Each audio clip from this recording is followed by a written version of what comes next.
So is it an RFP, an RFI, or an RFC?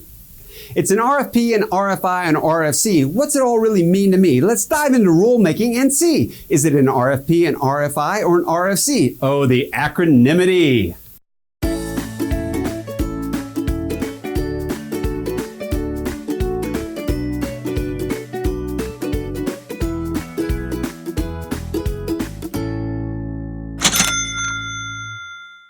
So just how do rules get made with ACH?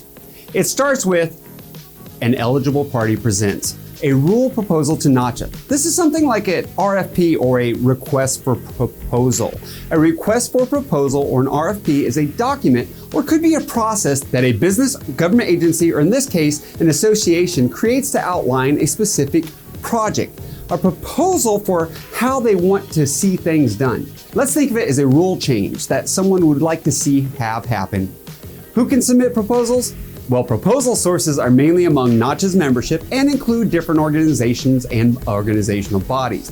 It could be from, first of all, NACHA's board of directors.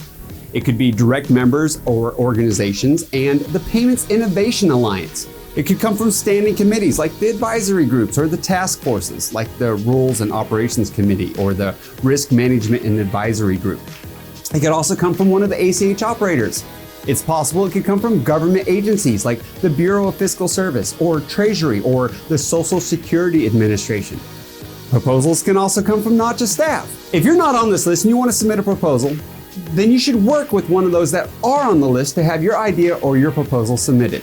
The proposal is then shared with NACHA's Rules and Operations Committee. This is a committee made up of industry representatives from the entire network and industry. They then evaluate the proposed change. The Rules and Operations Committee will do one of three things.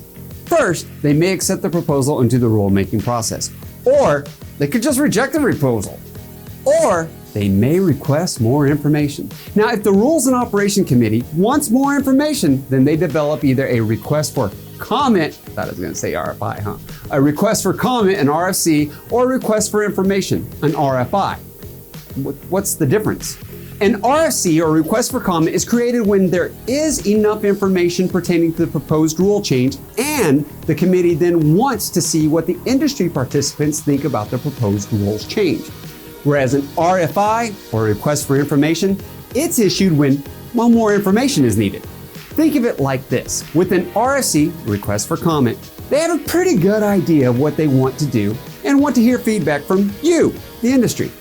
But with a RFI, or request for information, they need a little bit more about how this may affect the industry players and maybe even more direction on where to go with the proposal.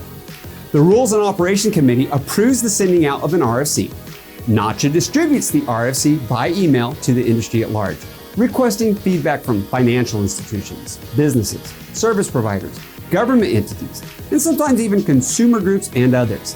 NACHA will also publicly post the RFCs and RFIs to the website to be able to get responses from everyone. This allows everyone to have a voice.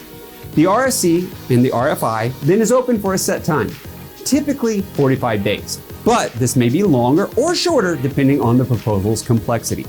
NACHA staff summarizes the RFC responses and shares the feedback with the Rules and Operations Committee. If the responses suggest moving forward, well, then the committee gathers expert input and opinions from the industry, including the, again, operators, and also a group called SIX, or Software Information Exchange, which is a group of software and service providers. They're also going to, of course, get with their legal counsel. Next, the staff then drafts the rules language to support the proposal and create a ballot that will be voted on. And in voting, well, if it passes, then we have the change. If it doesn't, well, then we don't. There you have it, the RFI, RFC, and RFP.